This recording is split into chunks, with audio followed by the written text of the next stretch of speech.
Last time we got to a very basic iteration of the game with match logic, leaves, and levels. Now we need to make some art for the game. And today it's me versus various clankers. I'll be doing a 100% human workflow and comparing that to what can be produced by making the robots fight for your amusement. The models in question are Gemini 3, Grok, Claude Sonnet 4.5, GPT-5, Stable Diffusion, and ComfyUI, which is a local model collection. I didn't get paid versions of all of them, but they all tried their best nonetheless. Wow, so Gemini made precisely 0 changes to my seed and has blatantly plagiarized me. Disqualified.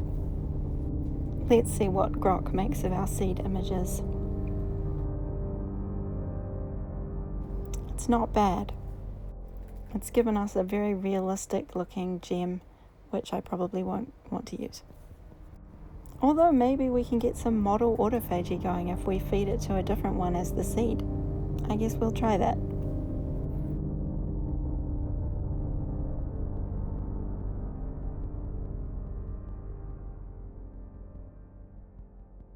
Claude has potential to be quite interesting because it doesn't actually have any kind of image generation capability whatsoever. So let's see how it does. I think we have to give Claude an A for effort here. I mean, it's not in Rust, so we can't actually use it, and it's also just no looking, but I'm impressed, quietly.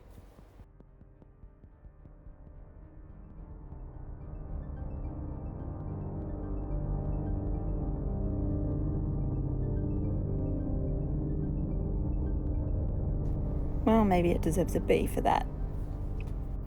Let's give the seed to DALL-E now. DALL-E, we expect great things from you. After all, he who must not be named did great things. Terrible, yes, but great. GPT offered us a wireframe option for our gen, so we have selected that. So it's obviously not going to really be the same as the other ones, but it has turned out quite cool. Again, probably won't be using this, but nice effort.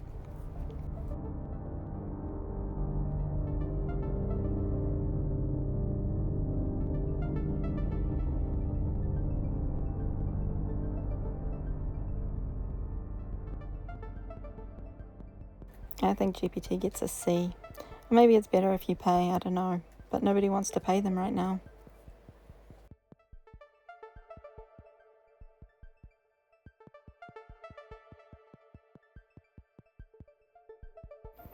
I hate this. I hate Stable Diffusion's interface. It is actually painful. Oh my god. In case they all fail, I will busy myself with studying the next gem and we'll see how we go. I feel like Stable Diffusion is kind of the least impressive so far. The UI is actually a horror. And it's quite similar to the seed image too, so I'm going to say D for that one.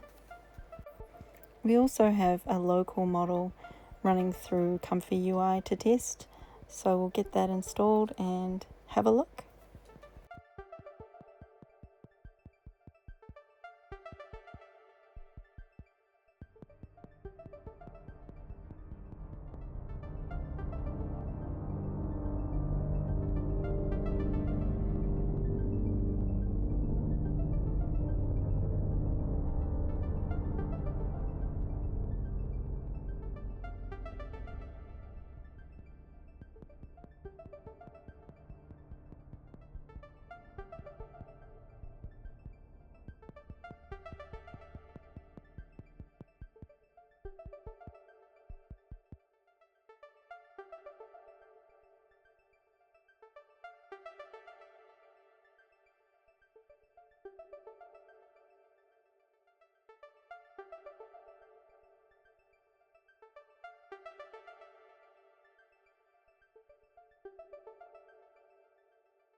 Well, it's definitely the case that ComfyUI was a lot harder to install or get anything started with than obviously the consumer kind of prompt in, output out AI slot machines. But let's see if it was worth it. Even though setup is quite involved, I think this option is probably the best in terms of the quality of the output, and also you have a lot more granular control of each of the aspects that go towards making that final result, which means you could potentially tweak it so that you get almost exactly what you want and have minimal editing afterwards.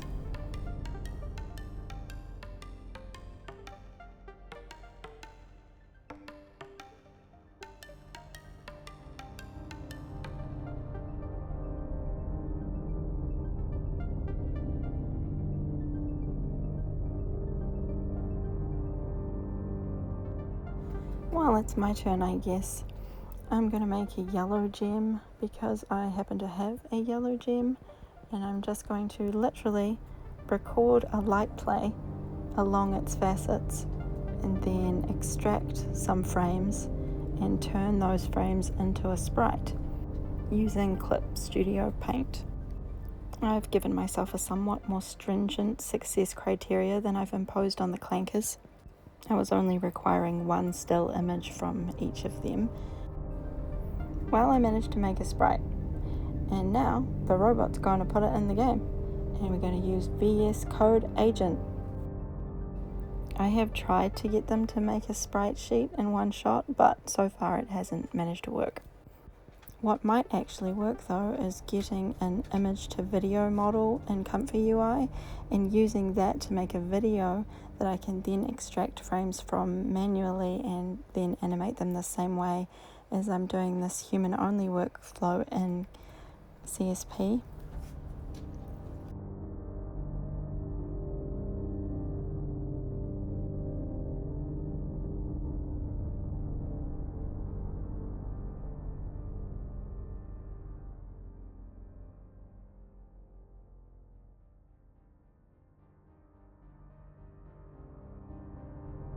Well, that looks rather nice. We've got the asset in there, and it's not actually glimmering as fast as it may appear because it is speeded up footage.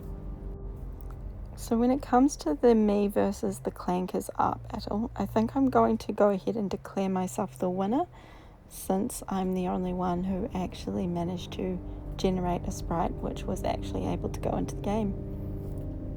Better luck to the clankers next time. They will have another chance.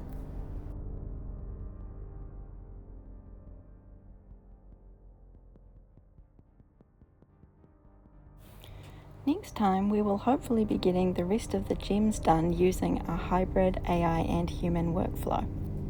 If you'd like to suggest any gem types, feel free to leave it in the comments.